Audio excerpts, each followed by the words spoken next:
Perkenalkan, nama saya Carmila Kamasi dari kelompok 4. Di sini saya dan kelompok saya Arthur Manopo akan menjelaskan salah satu tugas atau mempresentasikan salah satu tugas Artificial Intelligence, yaitu mata kuliah MER pengampu, yaitu MER Christopher Simanjuntak. Di sini tugas kami yaitu membuat PPT dengan tema yaitu Weighted Product.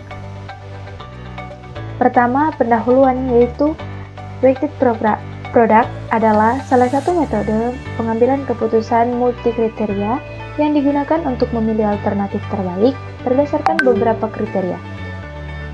Weighted Product bekerja dengan membobotkan setiap kriteria, menormalisasi data, dan kemudian menghitung nilai preferensi dari setiap alternatif.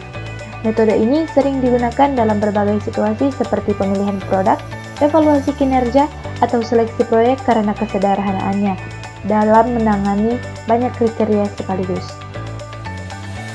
Selanjutnya, apa yang dimaksud dengan Weighted Product? Nah, ini adalah metode pengambilan keputusan multi kriteria yang mana ini digunakan untuk mengevaluasi dan memilih alternatif terbaik berdasarkan beberapa kriteria yang berbeda. Nah, dalam metode ini, setiap kriteria diberi bobot sesuai dengan tingkat kepentingannya, yang mana alternatif dievaluasi dengan cara mengalihkan nilai-nilai kriteria yang telah dinormalisasi atau dipangkatkan dengan bobot masing-masing kriteria. Nah, metode ini efektif digunakan dalam beberapa situasi di mana terdapat beberapa faktor yang harus dipertimbangkan secara bersamaan, seperti dalam pemilihan produk, penilaian proyek, atau evaluasi kinerja. Nah, kelebihan dan kekurangan Weighted Product. Kelebihannya yaitu sederhana dan mudah dipahami. Maksudnya adalah proses yang perhitungan dalam Weighted Product ini relatif sederhana sehingga mudah diterapkan dalam berbagai kasus pengambilan keputusan. Yang kedua yaitu bobot yang fleksibel, yang mana ini memungkinkan Weighted Product penentuan bobot yang berbeda untuk setiap kriteria sehingga keputusan dapat disesuaikan dengan prioritas dan kepentingan yang berbeda. Selanjutnya yaitu efektif untuk banyak kriteria. Ini dapat mengelola banyak kriteria sekaligus, membuat cocok untuk pengambilan keputusan yang sangat kompleks atau yang kompleks saja. Selanjutnya yang terakhir yaitu perhitungan yang efisien. Ini menggunakan perhitungan perkalian yang pada umumnya lebih cepat dan efisien dibandingkan metode lain yang lebih kompleks. Selanjutnya yaitu kekurangan dari Weighted Product tersebut.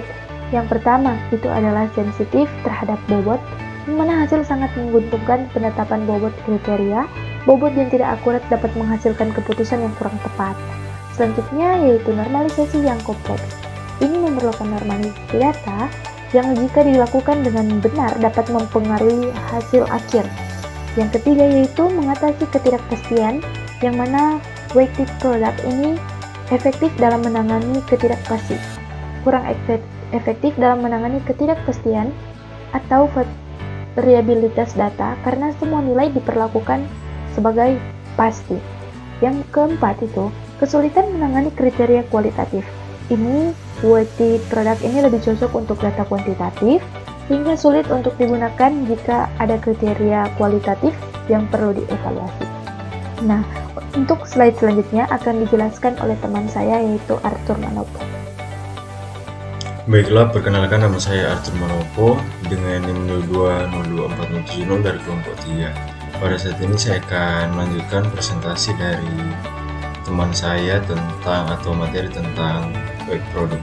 Nah, saat ini kita masuk pada proses tentukan kriteria dan alternatif. Nah, pertama kita pilih kriteria relevan dan alternatif yang akan dievaluasi. Tetapkan bobot kriteria, berikan bobot WJW atau JWJ pada setiap kriteria sesuai kepentingannya.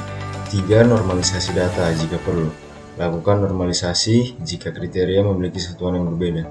Berikut hitung nilai preferensi. Gunakan rumus SI sama dengan NPJ sama dengan 1 XWJ IJ, di mana SI adalah sama dengan nilai preferensi alternatif I, XIJ sama dengan nilai alternatif I pada kriteria J, WJ sama dengan bobot kriteria J.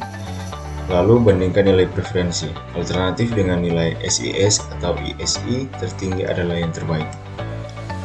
Nah, rumus SI sama dengan INJ sama dengan XIJWJ keterangan I sama dengan 1,2 sekian M, WJ sama dengan 1. WJ adalah pangkat bernilai positif untuk atribut keuntungan dan bernilai negatif untuk atribut biaya.